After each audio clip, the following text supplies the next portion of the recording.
Hello everyone, এই মুহূর্তে জানবো আমরা 2025 সালে যে কুরবানি ঈদে মানুষের জীবন কিভাবে কাটতেছে। যদি আপনি আমাদের সামনে কিছু বলেন তো দর্শক এই মুহূর্তে অনেক কিছু শুনতে পাবেন একজন মানুষের জীবন কাহিনী।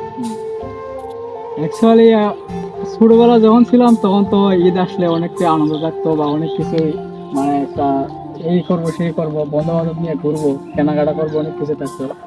কিন্তু এখন যে দিনকাল এই বিভিন্ন চাপের মধ্যে আছি পাশাপাশি একটা কিছু করি পড়ালেখার পাশাপাশি এই কর্মব্যস্ততার মাঝে আর এরকম আনন্দটা হয়ে ওঠে না। এটাই জীবন।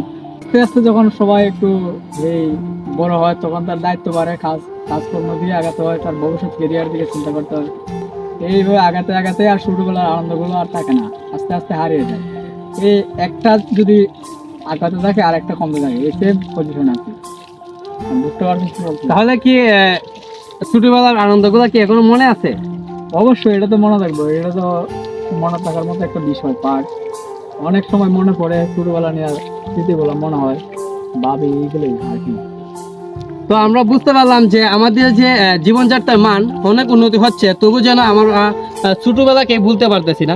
তো আমি আরও অনেকের কাছে প্রশ্ন করেছি বা অনেক ভিডিও আছে, আপনি আপনি আপনাদের সামনে অনেক কিছু বা অনেক ধরনের ভিডিও দিব, কিন্তু এই মামার কাছ থেকে যা জানলাম কিন্তু এটাই সত্য যে আমরা এই মুহূর্তে ভালো থাকি বা খারাপ থাকি, যে অবস্থায় থাকি, কিন্তু ছোটোবেলার যে দিনগুলো এটা কোনো ভোলার মতো না।